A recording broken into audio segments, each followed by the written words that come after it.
Over the past few weeks, I've gotten two private messages. One was from a very close friend of mine, and one was from a close family member of mine. The people who sent them were both people that I respect, and obviously the fact that, again, very close friend and family, there's a close connection there to both of them. And what each of them said was basically the same message, which was, hey, get your head out of the clouds. Why are you doing this writing everyday thing? Why did you leave your prior job and take 5 months off to work on a novel for a publisher?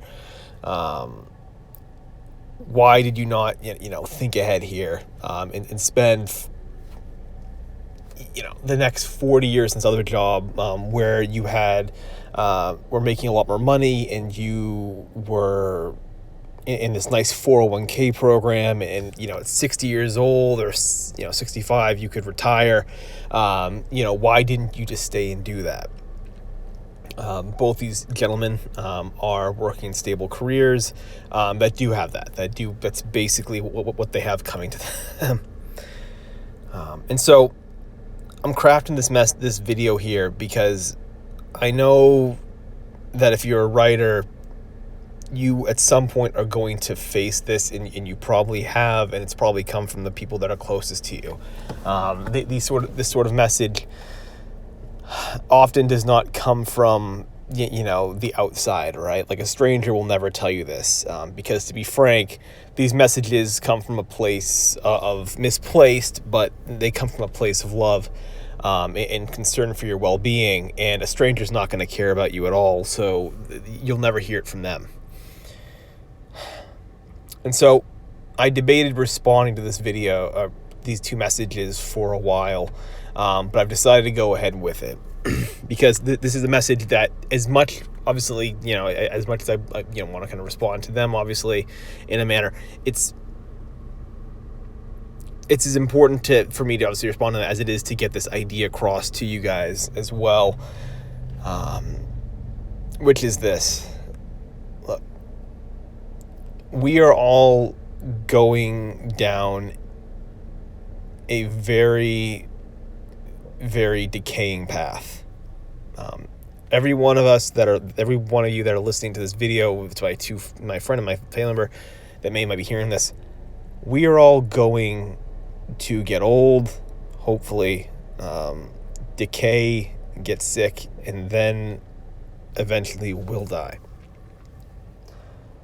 Where no one's the exception to that rule. And in those years before that happens, in those years before your mind goes, before you get too old and too heavy and too out of shape to do even the most bare minimum things around your house, you owe it to yourself to do things that you enjoy. You owe it to yourself to be, in many respects, the best version of yourself. And that's not just your character. That's not just being a happy and kind and helpful person. That is offering the world what you can do best. And you owe it to yourself to craft that skill and to produce it. Now, when I quit my job,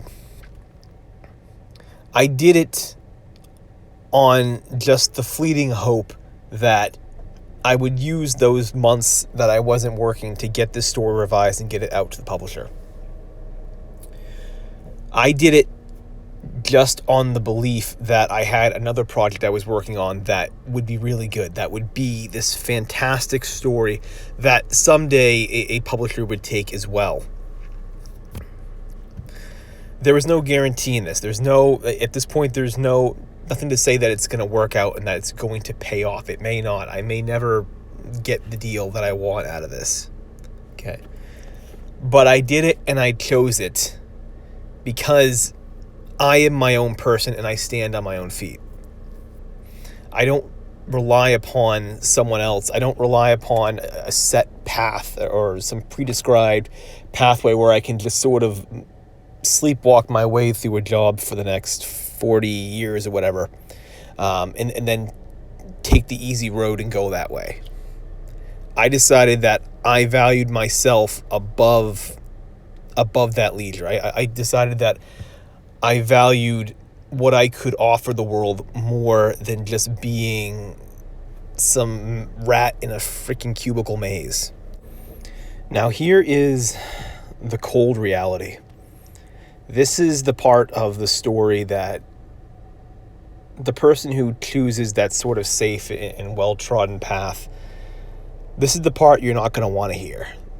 Because the first part of this little tale you could dismiss and just say, hey, whatever, you're still an idiot.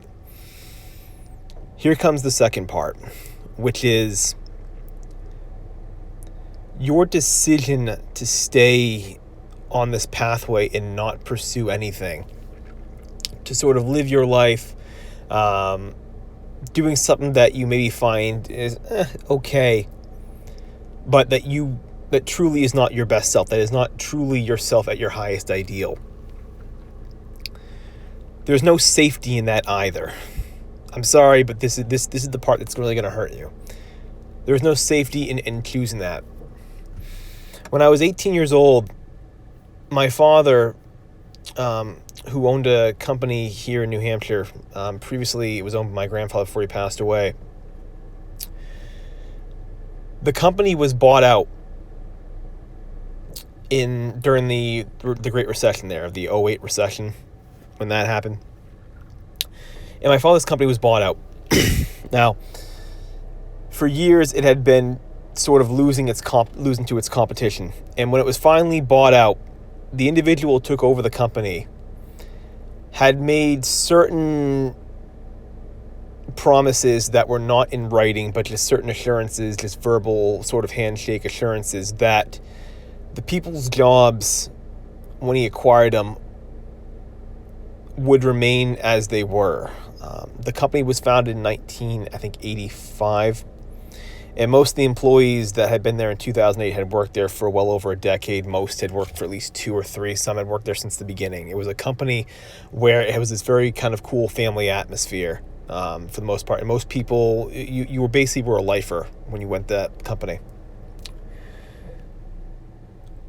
Within 2 years of that buyout, almost everyone inside this company of about 60 employees was let go. They were all let go, including my father. They were given nothing but just simply their walking papers and some tearful I'm sorry's from my father, who was forced to break the news. The owner of the company didn't have the balls to actually do it himself. He would make my father, as the manager of that branch under him, do it, and he would lay off people that he'd worked with for 1, 2, 30 years, 20 years. And you get what they got basically was some tearful goodbyes, and that was it.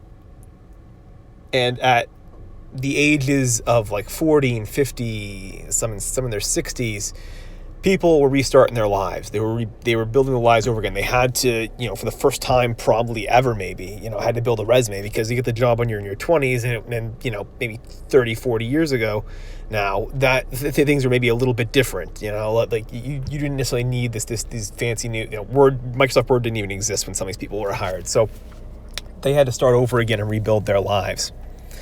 And these were people that took jobs that were very secure and what they thought were very safe. And yeah, I'm sure they enjoyed it in some ways, but I'm sure a lot of them also would not do the job if they weren't being paid to do it. Just because of the type of work, you had ones that were very creative individuals who I saw. But that's what they chose. They chose the sort of safe path, and that's what happened. So I hope that you understand that no pathway is secure. There is not a path you will take that can guarantee you a job for the next 30 years, 40 years, 20 years of your life. And so I don't fear losing my money. I don't fear losing my house.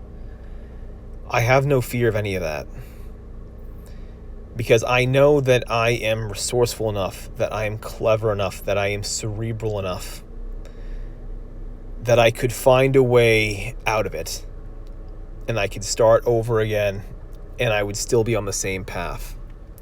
If tomorrow I was to be fired from my job, if tomorrow I was to wake up, to decide that I want to take a year off from writing, and I write for 6 months and I have 6 months left before I want to go back, and all of a sudden I lose my money, I can get a job at McDonald's and I can start saving up again.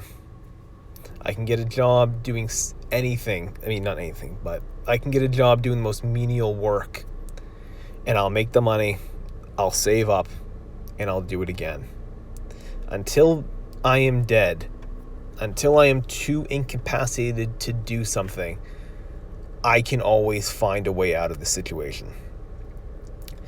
And so if you yourself are, and not just a writer, if you yourself are a dreamer of any sort, an artist, someone who maybe is considering sort of going off on your own, you need to have this mentality. You need to have this sort of mental shield, this sort of mental armor of knowing that you can always find a scenario or a way out of your situation. Because if you rely upon just the good times, if you rely upon just the whims of someone else to maybe save you somehow, you're going to end up in a situation one day where, you're going to be lost, and you're going to have a nervous breakdown, and you might be sunk.